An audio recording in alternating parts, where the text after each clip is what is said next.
খাবার সেটা দিতে হবে মানে দক্ষিণা। হ্যাঁ লিখা ছিল তো 21 টাকা দক্ষিণা। 21 না আচ্ছা শূন্য ছিল। সত্যি প্রণাম করো, প্রণাম করে আসলে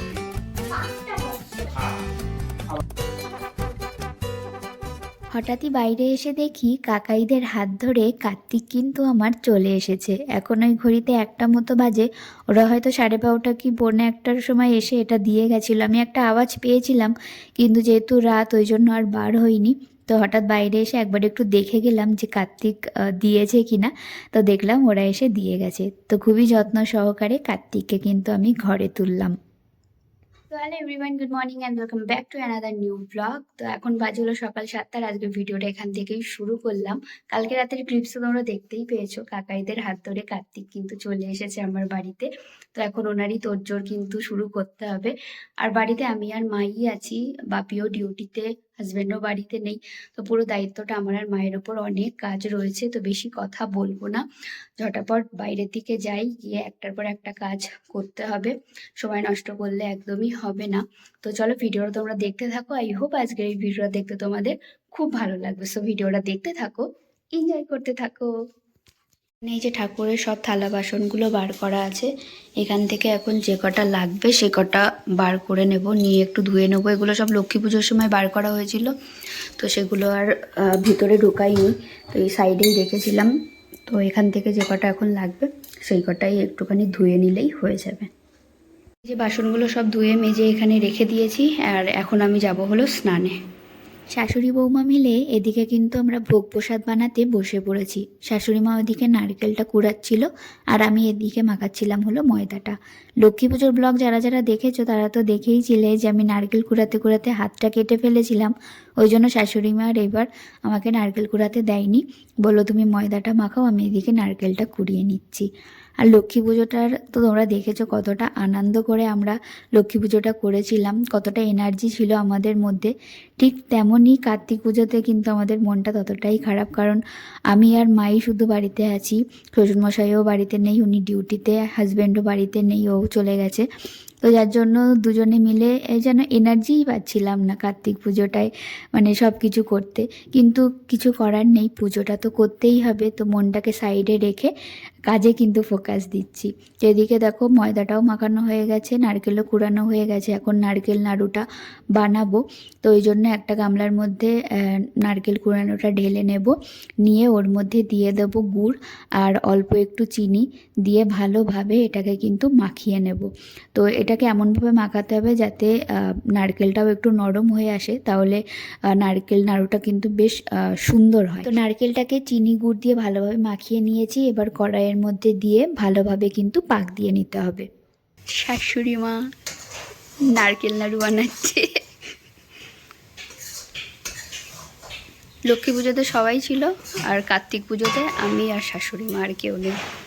বাড়িটা একটু ফাঁকা ফাঁকাই লাগছে, কিন্তু কিছু করার নেই, করতে হবে আমাদের। তুই কান্না করছো নাকি?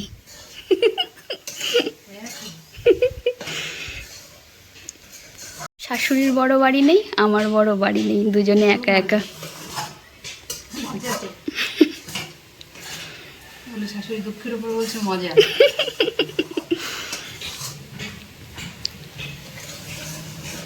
যাই হোক, এখন নাড়ুটা হচ্ছে, আর ওখানে ময়দাটা মাখিয়ে রেখেছি, এরপরে সুজিটা বানাবো, তারপরে লুচি করলেই হয়ে যাবে আমাদের। এবার আয়োজন একটু অল্পই, কারণ শাশুড়ি মায়ের শরীরটা খুব একটা ভালো নেই। ওই যেটুকু পাচ্ছি দুজনে মিলে ওইটুকুই করব। নারকেলটাতে পাক দেওয়া হয়ে গেছে, আর দুজনে মিলে বসে পড়েছি এখন নাড়ু পাকাতে। আর এই টাইমটাতে খুব হাজব্যান্ডকে মিস করছিলাম, কারণ লক্ষ্মী পুজোর সময় তিনজনে মিলে খুব আনন্দ করে আমরা নাড়ু পাকিয়েছিলাম, কত মজা করে আমরা নাড়ু পাকিয়েছিলাম। তো এই টাইমটাতে খুব মিস করছিলাম ওকে। আর এখন এই যে প্রিপারেশন চলছে হলো সুজির। আমাদের বাড়িতে কার্তিক পুজো কিন্তু এই দ্বিতীয়বার। প্রথমবার যখন হয়েছিল তখন কিন্তু আমরা আহমেদাবাদ ছিলাম। যারা আমার পুরনো ভিডিও দেখেছো তারা জানবে জানাবে। আমরা ভিডিও কলে ছিলাম আর সেটাও তোমাদের সামনে তুলে ধরেছিলাম, তোমরা হয়তো সেটা দেখেছো। আর এটা হলো সেকেন্ড বার, আর যে বারটা আমি নিজে কিন্তু পুজোটা করব, তো খুব এক্সাইটেড ছিলাম, খুব ভালোও লাগছিল। শুধু বাড়ির মানুষগুলো সবাই একসাথে থাকলে আনন্দটা আরও বেশি হতো এই আর কি। ওইদিকে আমাদের ভোগ প্রসাদ সব বানানো কিন্তু কমপ্লিট। তারপরে চলে আসলাম এখানে একটু ফুলের মালা গাঁথতে। অনেকটাই ফুল নিয়ে এসেছিলাম, তো ভাবলাম দুটো মালাই গেঁথে ফেলি, একটা ঠাকুরের জন্য আর একটা ঘটে দেব ওই জন্য। আর এখানে দেখো গাঁদা 2 রকমের নিয়ে এসেছিলাম, একটা হলুদ গাঁদা আর একটা এই যে বাসন্তী কালারের। আর এই যে দুটো মালা কিন্তু গেঁথে ফেলেছি। ভোগ প্রসাদ যা যা বানানো ছিল আমাদের বানানো হয়ে গেছে। এখন বাজে হলো 3টে মতো বাজে, আর এর মধ্যেই মোটামুটি সব কিছুই কমপ্লিট। দুটো ফুলেরও মালা গেঁথে নিয়েছি, তো ভাবলাম ফুল অনেক যেহেতু আছে তো একটু দুটো মালা গেঁথে নিই। তো দুটো মালা গেঁথে নিয়েছি, একটা ঠাকুরের জন্য একটা ঘটে দেওয়ার জন্য, তো দুটো মালা গেঁথে নিয়েছি। আর এখন কোনো কাজ নেই বলতে গেলেই চলে, যেটুকু কাজ ছিল সব কিছু গুছিয়ে আমি রুমে আসলাম। আর আমাদের পুজো হবে হলো রাত্রিবেলাতে, মানে 9টার সময় ব্রাহ্মণমশাই টাইম দিয়েছেন, কিন্তু উনি আসবেন হয়তো 10টার দিকে, কারণ ব্রাহ্মণরা কখনো যে টাইমটা দেয় কখনো সেই টাইমে আসে না, কোনো দিনও আসে না। তো আমরা ওই 10টাই ধরে রেখেছি, এখনও অফুরন্ত সময়। তো এখন একটুখানি বসেই নিই, আর যেটুকু বাদবাকি কাজ আছে সেগুলো সন্ধেবেলায় গিয়ে করব। যেরকম ফল কাটা, ঠাকুরের ওখানে আর যেগুলো গোছানো গাছানো, ওইগুলো সন্ধেবেলায় গিয়ে কমপ্লিট করব। কিছুক্ষণ বসে থাকার পর ভাবলাম বসে না থেকে একটু ছোট্টখাট্টো করে ডেকোরেশন করে নিই ঠাকুরের ওই জায়গাটাতে। তো কিছুটা আম পাতা তুলে নিয়ে এসেছিলাম, আম পাতাটাকে এরকম পিন আপ করে তার মাঝখান দিয়ে গাঁদা ফুল দিয়ে এরকম একটা ফুল মতো বানিয়ে নিয়েছি। আর ঠাকুরের ওই পিছনের ওই ব্যাকগ্রাউন্ডটাতে নতুন একটা পিঙ্ক কালারের কাপড় ছিল, সেইটা দিয়ে ব্যাকগ্রাউন্ডটাতে টানিয়ে দিয়েছি। আর ওই যে ফুলটা ওটা ঠাকুরের ওই পিছন দিকে দিয়ে দিয়েছিলাম। আর এখন এখানে মা আর আমি বসে পড়েছি ফুল কুচাতে। তো ওই জায়গাটা ডেকোরেশন করতে একটু লাগবে, ওই জন্য মাকে বললাম একটু ফুল কুচিয়ে দাও। আর এখানে ফুল কুচানো হয়ে গেছে, আর কিছুটা জবা পাতা নিয়ে এসেছি, ওটা দিয়েই একটু ছোট্টখাট্টো ডেকোরেশন করব। তো প্রথমেই দেখো ঠাকুরটার চারপাশে এরকম কুচানো গাঁদা ফুলগুলো আমি দিয়ে দিলাম, দিয়ে তার পাশ দিয়ে কিন্তু দিয়ে দিচ্ছে এই জবা পাতাগুলো। তো এরকম দিলে বেশ ভালোই লাগছিল ডেকোরেশনটা। লাস্টে যখন তোমরা দেখবে তখনই বুঝবে যে কতটা সুন্দর লাগছিল।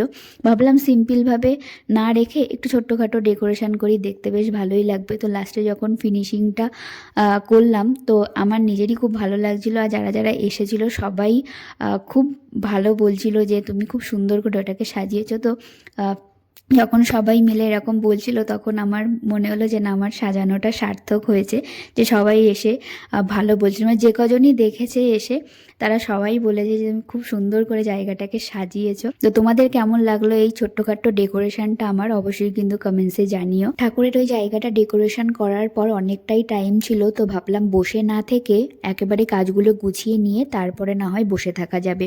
তো এক এক করে ঠাকুরের সব জিনিসগুলো আমি গুছিয়ে নিচ্ছিলাম।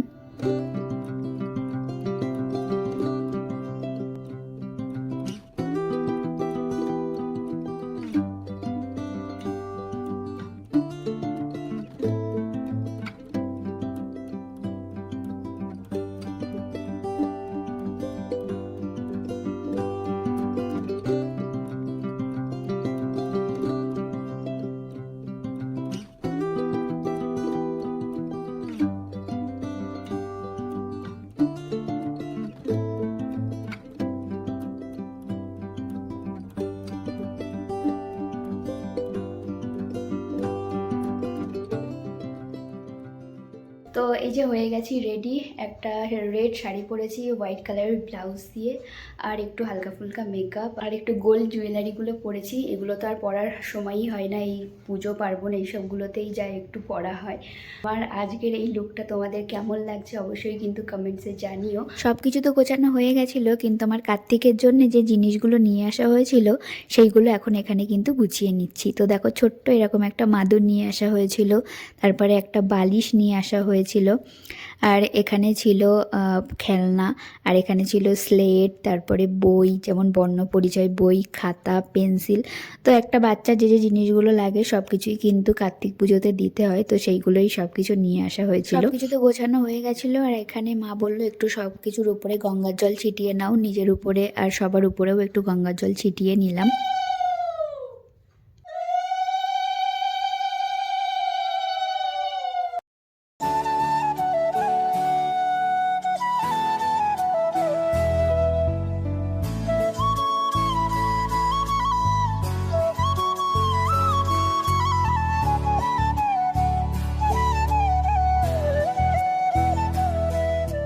আর এইদিকে কার্তিকের কাকাইরা কিন্তু সব চলে এসেছে, তাদের যে অফুরন্ত দাবি ছিল সেইটার জন্যেই কিন্তু ওরা এসেছে। মুখগুলো দেখাও দেখি। সব ছাড়তে হবে তো সব। ভালো আছো? হ্যাঁ পারবো। বলছি কি কার্তিক ফেলেছিলাম তো কালকে, মেনুগুলো তো দেখলে।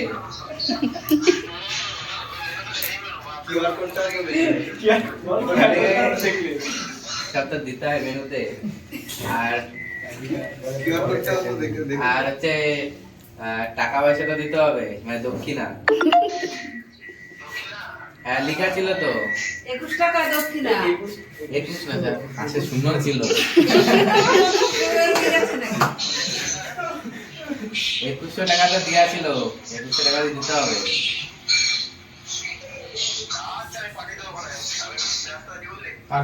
ঠিক আছে, ফোন পে তো স্ক্যানার তো আছে। ব্রাহ্মণ মশাইয়ের জন্য অনেকক্ষণ ধরে ওয়েট করে থাকার পর অবশেষে উনি এসেছেন 9:30 পরে। আর ওনাকে আনার জন্য যে বাড়িতে পুজো উনি করছিলেন সেখানে মা গিয়েছিল আনতে ওনাকে, তারপরে কিন্তু উনি এসেছেন। তা না হলে আরও হয়তো অনেকটাই রাত আমাদের হয়ে যেত। তোমার দোষ, তুমি বলোনি। ঘন্টা কিন্তু ছোট নেই। সে হয় হোক যা, শুধু ঘন্টাই দরকার, ছোট আর বড়। ঘন্টারই দরকার। হ্যাঁ ঘন্টা হলেই হলো। সেই কোনারকের মন্দির ওখান থেকে ওইখান থেকে 20 টাকা ঘন্টা। বৃহস্পতি নমো স্বস্তিকে এতে গন্ধ পুষ্পং ওম নমো শ্রী শিবাদি পঞ্চদেবতায়ং শ্রী বনস্পতি নমো শ্রী কার্যিষ্য মঙ্গলে মঙ্গলা চণ্ডিকায়ং শ্রী বিষ্ণবে নমঃ।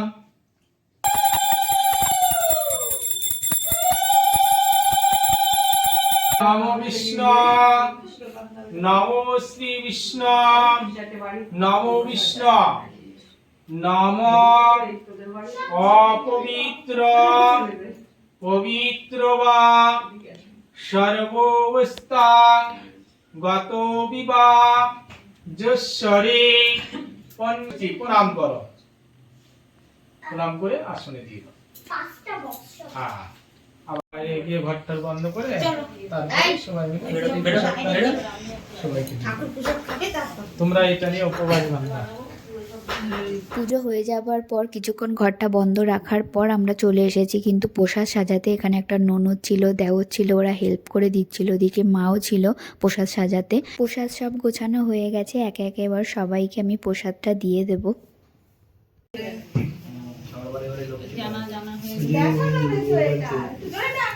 ভিডিও কল করছিস? ইউটিউবার আছে, পাঠিয়ে দেবো তাই নাকি?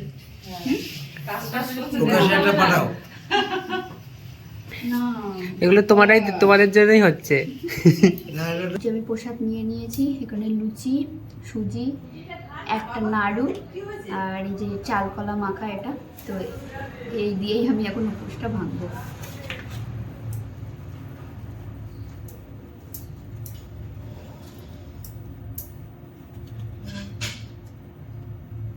আলাদা দিয়ে লুচিটা নিজে নামাই। এখন বাজে হলো 11:30, সবাইকে প্রসাদ টসাদ দিয়ে এই জাস্ট রুমে আসলাম।